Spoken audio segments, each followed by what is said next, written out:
Data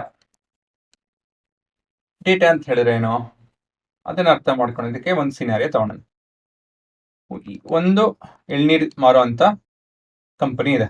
ಇವ್ರು ಏನ್ ಮಾಡ್ತಾರೆ ಅಂತ ಹೇಳಿದ್ರೆ, ಎಲ್ಲಿ ಎಳ್ನೀರು ಜಾಸ್ತಿ ಇದೆಯೋ ಆ ಸಿಟಿಯಿಂದ ಎಲ್ಲಿ ಕಮ್ಮಿ ಇದೆಯೋ ಅದು ತಗೊಂಡೋಗಿ ಮಾರ್ತಾರೆ. ಸೊ ಯಾವುದೋ ಒಂದು ಹೊಸ ಸಿಟಿ ಅಲ್ಲಿ ಓಪನ್ ಮಾಡ್ಬೇಕು ಅವ್ರ ಅಂಗಡಿನ.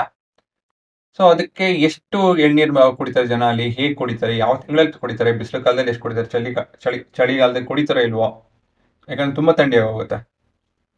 ಸೊ ನಾವು ಎಂತ ಅಂಗಡಿ ಓಪನ್ ಮಾಡಬೇಕು, ಎಷ್ಟು ದೊಡ್ಡದಿರಬೇಕು, ಎಷ್ಟು ಕೊಂಡ್ಕೊಂಡು ಅಲ್ಲಿ ಹೋಗಿ ಕಳಿಸ್ಬೇಕು, ವರ್ಷದಲ್ಲಿ ಯಾವ ತಿಂಗಳು ಜಾಸ್ತಿ ನಮಗೆ ಲಾಭ ಬರುತ್ತೆ ಅಂತ ಹೇಳಿ ಇವರೆಲ್ಲ ಅದನ್ನ ಇನ್ಫಾರ್ಮೇಶನ್ನ ಕಲೆಕ್ಟ್ ಮಾಡ್ಕೊಬೇಕು. ಸೊ ಇಲ್ಲಿ ಏನ್ ಮಾಡ್ತಾ ಇದೀವಿ, ಇವರು ಏನ್ ಮಾಡ್ತಾರೆ ಅಂದ್ರೆ ಲೋಕಲ್ ವ್ಯಕ್ತಿನ ಇಬ್ಬರನ್ನ ಇನ್ಫಾರ್ಮೇಶನ್ ಕಲೆಕ್ಟ್ ಮಾಡೋದಕ್ಕೆ ಕುಂಡಿಸ್ತಾರೆ. Information collection centre. ಸೊ ಇವ್ರು ಏನ್ ಮಾಡ್ತಾರೆ ಅಂತ ಹೇಳಿದ್ರೆ, ಬರೋರ ಹತ್ರ ಹೋಗೋರ ಹತ್ರ, ಸರ್ ನಾವು ಒಂದು ಕೂಪನ್ ಕೊಡ್ತೀವಿ, ಅದನ್ನ ನೀವು ಈ ತರ ಡಿಸ್ಕೌಂಟ್ ಸಿಗುತ್ತೆ ನಿಮಗೆ, ಬಟ್ ಅದಕ್ಕಿಂತ ಮುಂಚೆ ನೀವು ಒಂದಷ್ಟು ಇನ್ಫಾರ್ಮೇಶನ್ ಕೊಡ್ಬೇಕು ನೀವು ಅಂತ ಹೇಳ್ತಾರೆ.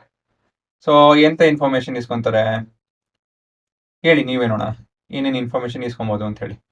ಪಾಸ್ ಮಾಡಿ ಯೋಚನೆ ಮಾಡಿ, ಒಂದು 5 ಸೆಕೆಂಡ್ ಅಷ್ಟೇನೆ ಪಾಸ್ ಮಾಡಿ ಯೋಚನೆ ಮಾಡಿ.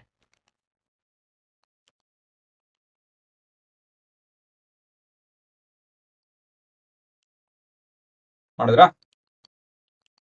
ಸೊ ಏನೇನು ಇನ್ಫಾರ್ಮೇಶನ್ ಕೇಳ್ಬೋದು, ಅವ್ರ ವಯಸ್ಸು ಕೇಳ್ಬೋದು. ಅದಾಯ್ತು ಅಂತ ಹೇಳಿದ್ಮೇಲೆ ಒಂದು ವಾರದಲ್ಲಿ ಎಷ್ಟು ಎಳ್ನೀರು ಕುಡಿದ್ರು ಹೋದ ವರ್ಷ ಅಂತ ಕೇಳ್ಬೋದು. ಸಮ್ಮರಲ್ಲಿ ಎಷ್ಟು ಕುಡಿದ್ರು, ವಿಂಟರಲ್ಲಿ ಎಷ್ಟು ಕುಡಿದ್ರು, ಮಳೆ ಬಿಡ್ಬೇಕಾದ್ರೆ ಎಷ್ಟು ಕುಡಿದ್ರು, ಬಿಸಿಲು ಇರ್ಬೇಕಾದ್ರೆ ಎಷ್ಟು ಕುಡಿದ್ರು, ಚಳಿಗಾಲದಲ್ಲಿ ಎಷ್ಟು ಕುಡಿದ್ರು, ಆ ಥರ ಇನ್ಫಾರ್ಮೇಶನ್ ಕೇಳ್ಬೋದು ಅಲ್ವಾ. ಅವ್ರು ಯಾವ ಸ್ಕೂಲ್ ಯಾವ ಕಾಲೇಜ್ ಓದಿದ್ದು ಅಂತ ಕೇಳೋದಕ್ಕಾಗುತ್ತಾ?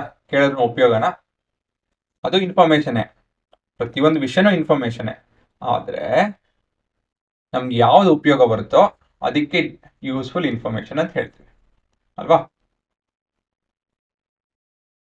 Data is nothing but useful information.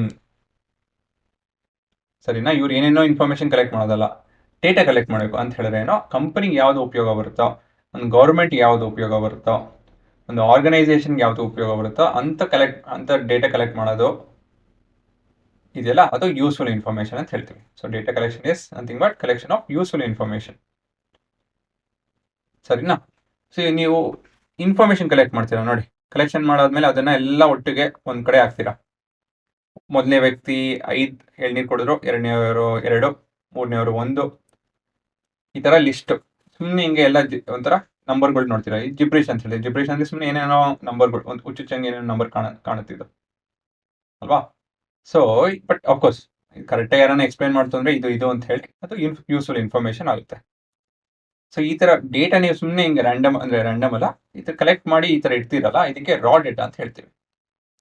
Ra data ಅಂತ ಹೇಳಿದ್ರೆ ಇದರಲ್ಲಿ ನಾವೇನು ನೋಡಿಲ್ಲ, ಸುಮ್ಮನೆ ಬರ್ಕೊಂಡು ಹೋಗಿರೋದು. ಓಕೆ, ಈ ಇನ್ಫಾರ್ಮೇಶನ್ ಕಲೆಕ್ಟ್ ಮಾಡಿದ್ದೀವಿ ಎಷ್ಟು ಜನದಿಂದ, ಒಂದು 30 ಜನದಿಂದ, 30 ಇದೆಷ್ಟು ಜಾಸ್ತಿನೇ ಇದೆ, ಈ ತರ ಡೇಟಾ ಕಲೆಕ್ಟ್ ಮಾಡಿದ್ದೀವಿ ಅಂತ ಹೇಳಿ ನೋಡ್ಸೋ ಅಂಥದ್ದು ನಿಮ್ಮ ರಾ ಡೇಟಾ. ಸರಿನಾ? ರಾ ಡೇಟಾ ಅಂತ ಹೇಳಿದ್ರೆ ಇನ್ನ ಏನು ಮಾಡಿಲ್ಲ ನಾವು, ಇದರಿಂದ ಏನು ಮಾಡಿಲ್ಲ. ಇದು ಮುಂದಿನ ಭಾಗ ಬಂದು ಅನಾಲಿಸಿಸ್.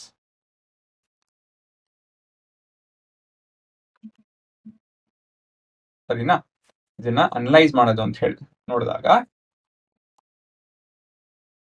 ಆಯ್ತಾ, ಇದನ್ನ ಅನಲೈಸ್ ಮಾಡೋದು ನೀವು ಕಲಿತೀರಾ. ಇದನ್ನ ಹೇಗೆ ಅನಲೈಸ್ ಮಾಡೋದು, ಏನೇನು ಇನ್ಫಾರ್ಮೇಶನ್ ಕಂಡುಹಿಡಿಬೋದು ನಾವು, ಅದನ್ನೇ ಮಾಡೋದು ಅಂತ ಹೇಳಿ ಮುಂದಿನ ಭಾಗ. ನಿಮ್ಮ ಸಿಲೆಬಸ್ ಇರೋದೇ ಇದು, ಈ ಭಾಗದಲ್ಲಿ. ಪೂರ ಅಲ್ಲ, ಆಬ್ವಿಯಸ್ಲಿ ಒಂದು ಸಣ್ಣ ಭಾಗ. ಸರಿನಾ? ಡೇಟಾ ಅಂತ ಹೇಳಿದ್ರೆ useful information. Collecting the data is a very big thing. ನೀವು ಡೇಟಾ ಕಲೆಕ್ಟ್ ಮಾಡೋದು, ಡೇಟಾ ಇರೋದೇ ದೊಡ್ಡ ವಿಷಯ. ನಿಮ್ಮ ಡೇಟಾ ಇದ್ಬಿಟ್ರೆ ಒಂದು ಕಂಪನಿ, ಎಷ್ಟೊಂದು ಕಂಪನಿ ಅದ್ರ ಮೇಲೆ ಓಡುತ್ತೆ. ಡೇಟಾ ಕಲೆಕ್ಷನ್ ಅಷ್ಟು ಇಂಪಾರ್ಟೆಂಟು, ಅಷ್ಟು ಕೆಲಸ ಇದೆ ಇದರಲ್ಲಿ, ಅಷ್ಟು ಉಪಯೋಗ ಬರುತ್ತೆ ಈ ಕಲೆಕ್ಷನ್ ಅಂತ ಹೇಳಿದಾಗ. ವಿತೌಟ್ ಡೇಟಾ ಇಲ್ದಿರೋ ಯಾರಿಗೆ, ಕಂಪನಿಗಳಾಗಿರಲಿ, ಒಂದು ಗೌರ್ಮೆಂಟ್ ಆಗಿರಲಿ, ಯಾವುದು ಏನು ಕೆಲಸ ಮಾಡೋದಕ್ಕಾಗಲ್ಲ. ಸೊ ಡೇಟಾ ಕಲೆಕ್ಷನ್ ದೊಡ್ಡ ಕೆಲಸ ಆ್ಯಕ್ಚುಲಿ. ಅದು ನಿಮ್ಮ ಕೆಲಸ. ಇದನ್ನ ಇವಾಗ ಇಲ್ಲಿ ಮಾತಾಡೋಲ್ಲ, ಅದು ನೀವು ಡಿಗ್ರಿ ತಗೊಂತು ಅಂತ ಹೇಳಿದ್ರೆ ಅಲ್ಲಿ ಮಾತಾಡ್ತಾರೆ. ಸರಿನಾ? ಡೇಟಾ ಕಲೆಕ್ಟ್ ಮಾಡಿದಾಗ ಸ್ಟಾರ್ಟಿಂಗಲ್ಲಿ ಅಂತ ಹೇಳಿದ್ರೆ ಜನರ ಹತ್ರ ಕಲೆಕ್ಟ್ ಮಾಡಿದಾಗ ಇಲ್ಲಾಂದ್ರೆ ಸರ್ವೆ ಮಾಡಿದಾಗ ಆ ಡೇಟಾ ಇರುತ್ತಲ್ಲ ಅದಕ್ಕೆ ರಾ ಡೇಟಾ ಅಂತ ಹೇಳ್ತೀವಿ. ಇದನ್ನು ಅನಲೈಸ್ ಮಾಡೋದೇ ನಿಮ್ಮ ಸಿಲೆಬಸ್ಸಲ್ಲಿರೋದು. ಸರಿನಾ? ಹೇಗೆ ಅನಲೈಸ್ ಮಾಡ್ತೀವಿ, ಏನೇನು ಅನಲೈಸ್ ಮಾಡ್ತೀವಿ ಅಂತ ಹೇಳೋದು ನಿಮ್ಮ ಸಿಲೆಬಸ್ಸಲ್ಲಿದೆ. ಎಲ್ಲ ಅಲ್ಲ, ಸಣ್ಣ ಭಾಗ ಅಷ್ಟೇ.